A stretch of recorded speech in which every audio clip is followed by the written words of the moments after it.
Take a look outside a window. What is the season where you are? How do you know? Most likely, you looked at a tree or plant and noticed details about its leaves, and assessed the qualities of sunlight streaming outside. Observing the timing of biological events in relation to changes in season and climate is called phenology. When you notice the daffodil buds are poking through the snow, and think spring is on its way, you're using phenology. When you see leaves turn from green to red, and watch migrating birds fly past, and realize that summer is over, autumn is here, you're using phenology. Literally meaning, the science of appearance. Phenology comes from the Greek words, pheno, to show or appear, and logos, to study. Humans have relied on phenology since the time of hunters and gatherers. We've watched changes in seasons to know when to plant and harvest food, and when to track migrating animals. Scientists observe and document seasonal changes in nature and look for patterns in the timing of seasonal events. Timing of these natural signs has remained consistent until recently. Increasing global temperature is causing rhythms of nature to shift. Bud burst,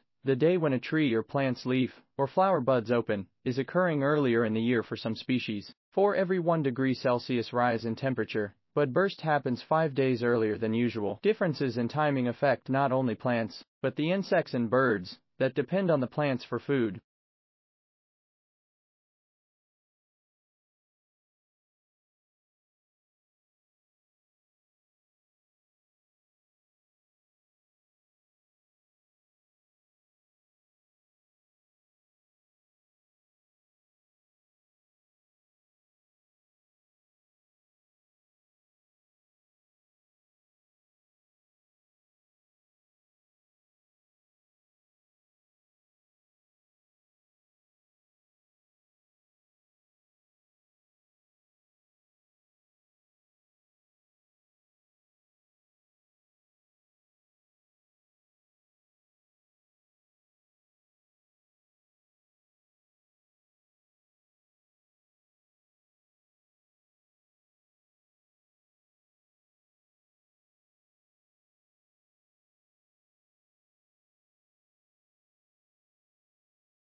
It's rare to find an adult who actively still wonders what their parents think.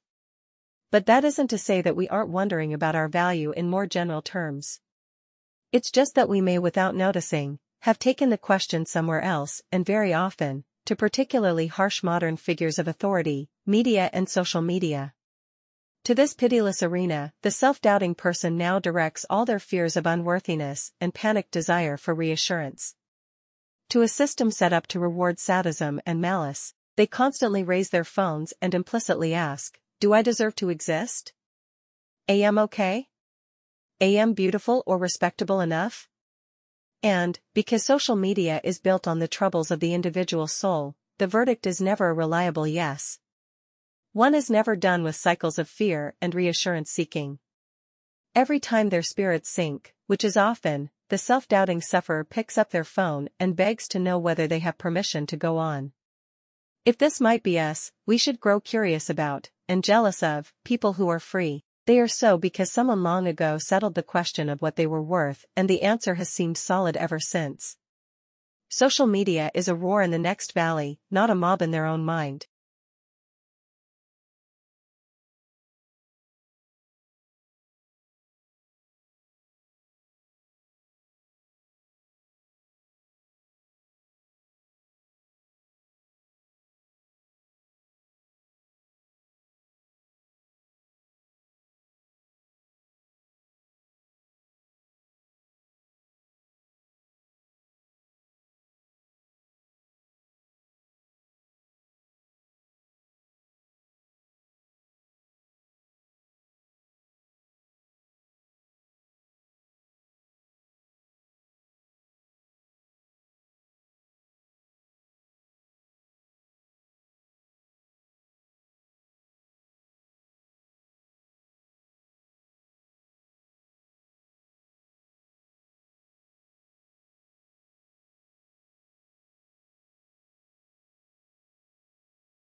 The result of the scientific research shows that all metals respond to the heat.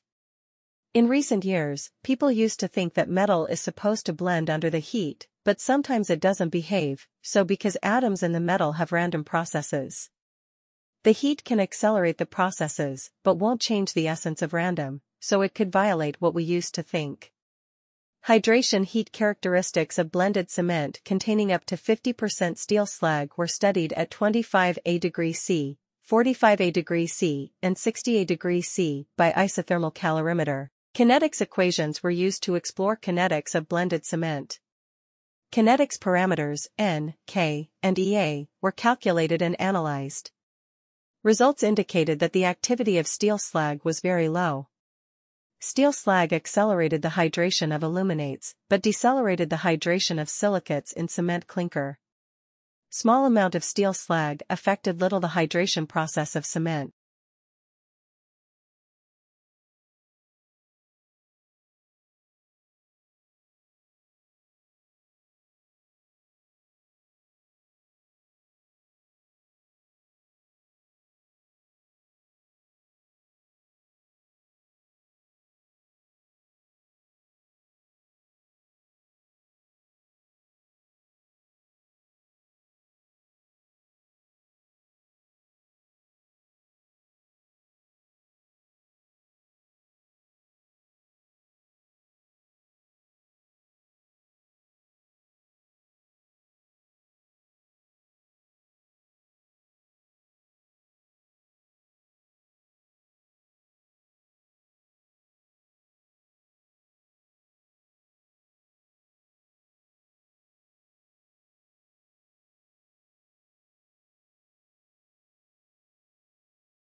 Volunteers in scientific studies sometimes get compensated.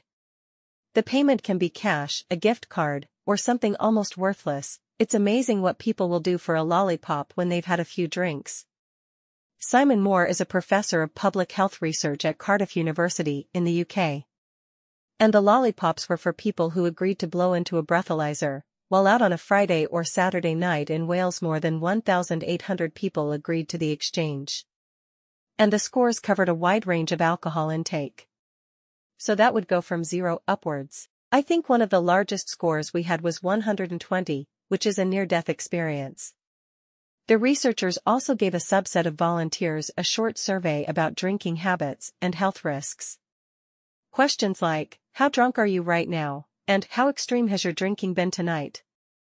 And they found that even very drunk respondents felt relatively more sober if they were surrounded by even drunker people. In other words, our perception of intoxication and its risks is relative. So this is the point: as you change context, perceptions will change, although the absolute level of alcohol in their system doesn't change.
A lot of people in the United States are coffee drinkers. Over the last few years, a trend has been developing to introduce premium specially blended coffees known as gourmet coffees into the American market. Boston seems to have been the birthplace of this trend. In fact, major gourmet coffee merchants from other cities like Seattle, San Francisco, came to Boston, where today they are engaged in a kind of coffee war with Boston's merchants. They are all competing for a significant share of the gourmet coffee market. Surprisingly, the competition among these leading gourmet coffee businesses will not hurt any of them. Experts predict that the gourmet coffee market in the United States is growing and will continue to grow to the point that gourmet coffee will soon capture a half of what is now a $1.5 million market and will be an $8 million market by 1999. Studies have shown that coffee drinkers who convert to gourmet coffee seldom go back to the regular brands found in supermarkets.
There is no denying that the concept of family has certainly changed in American society over the last few decades.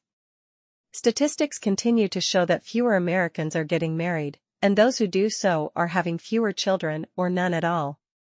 More marriages are ending in divorce. More people are living alone, cohabiting with someone, or marrying more than once in a lifetime and creating stepfamilies. Traditional families once dominated every neighborhood. A traditional family consists of a husband and wife, plus their children, whether biological or adopted. If they have any today, American society displays greater diversity, and many American households can be considered non-traditional under this definition. Family structures that may be considered non-traditional or alternative include single parenthood, cohabitation, same-sex families, and polygamy. Let's take a brief look at each of these. Single parenthood was fairly common prior to the 20th century due to the more frequent deaths of spouses.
But you can see from the relatively crooked and narrow streets of the city of Rome as they look from above today, you can see that again, the city grew in a fairly ad hoc way, as I mentioned.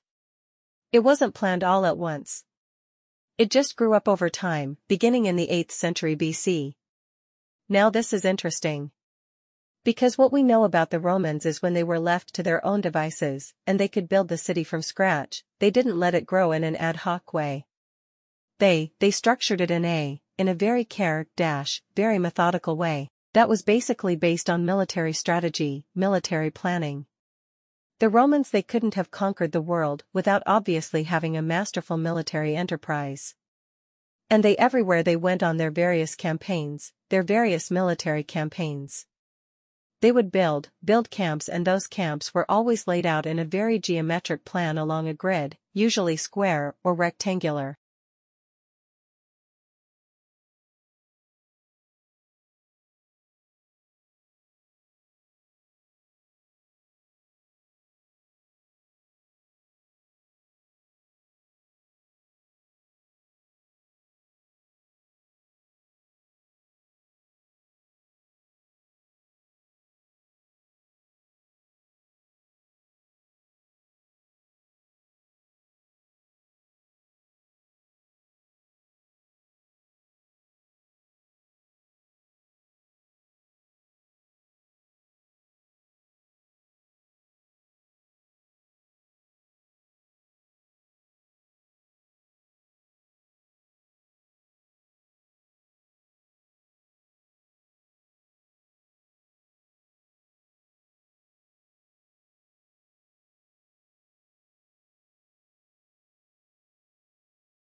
I have said before that you can't have a civilization that doesn't have art. When we think about the great civilizations historically, all of them had great production of culture and art. Because a society has to be able to observe itself.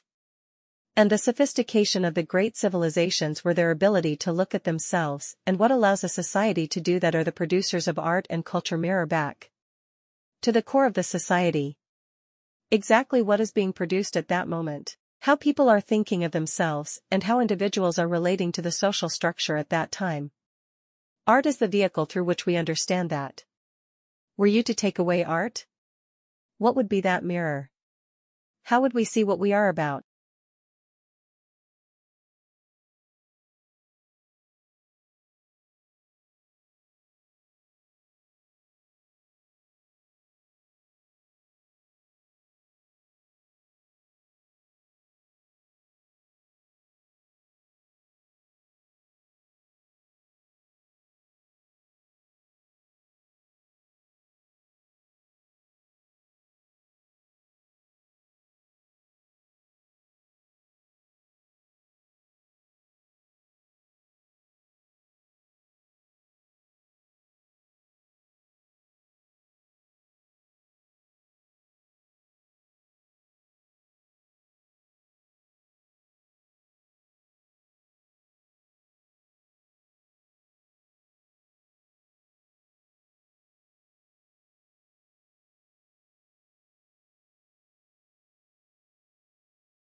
Okay.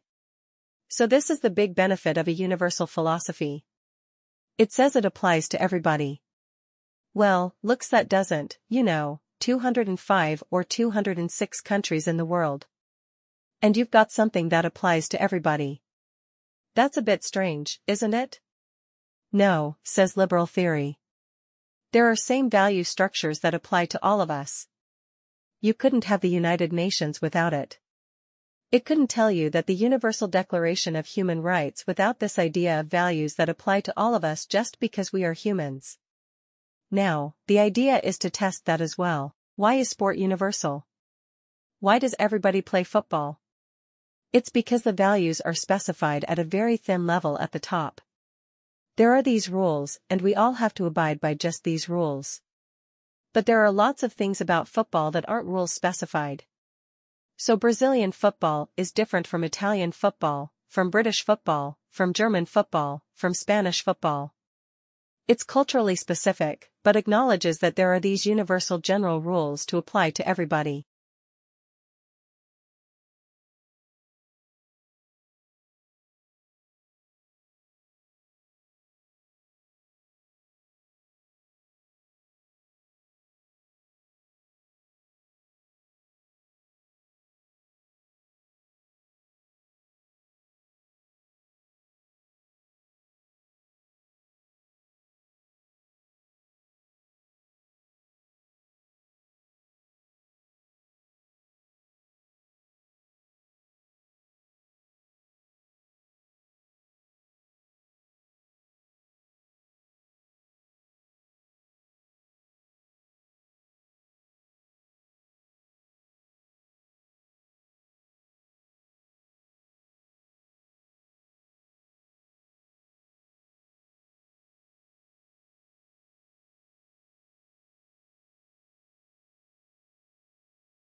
The history of software is of course very new. And the whole IT industry is really only 67 years old, which is extraordinary, and to be so close to the birth of a major new technology, a major new discipline, is quite remarkable given where we got to in those 67 years. And the progression has been not so much a progression as a stampede, because Moore's law, the rapid expansion in the power of computing and the rapid fall of the cost of computing and storage and communications has made it feasible for information technology to move into all sorts of areas of life that were never originally envisaged.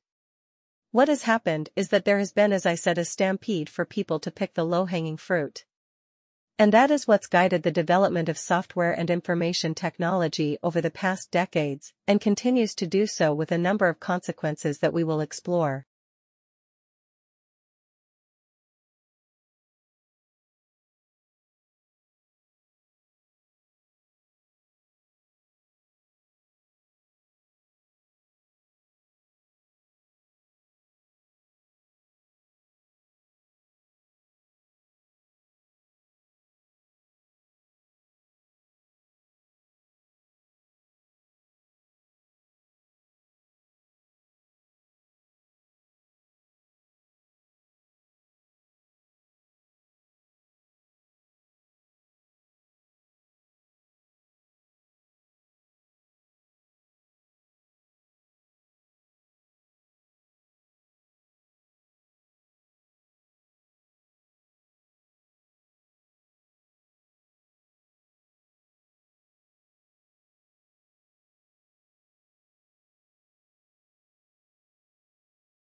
Let's say if I'm asking which source do you often use to get information? Newspaper? Radio? And the survey shows 62% of the people chose internet. You might be thinking I am going to say how important the internet is, or how quickly it has changed the world for a few years. But what if I tell you this survey is conducted on the website globalandmail.com? Our answer will be different. Because the people who did this survey on a website must be frequent users of internet. This sample is a biased sample. So we have to pay attention to how a survey is conducted.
Jeannie spent the first 13 years of her life locked away in a small bedroom in her parents' home. In 1970, her parents were charged with child abuse and Jeannie began rehabilitation with a team of psychologists and linguists. And scientists were using her experiences to answer the following question: if a person is deprived of language throughout their childhood, can they ever learn enough to be able to communicate well? At first, the answer appeared to be yes. Jeannie quickly began to learn new words for the objects around her and even say phrases with 2 or 3 words similar to how toddlers speak. However, from there, her ability to communicate verbally plateaued. This is because she could not learn grammar, which linguist Noam Chomsky believes separates human language from the communication of animals. It appeared that Jeannie had passed the critical period of learning human language, which is thought to end around puberty.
Scientists have hypothesized that, after a restricted developmental period where the nervous system is particularly sensitive to the effects of a certain experience, in this case, language, it is nearly impossible to learn it.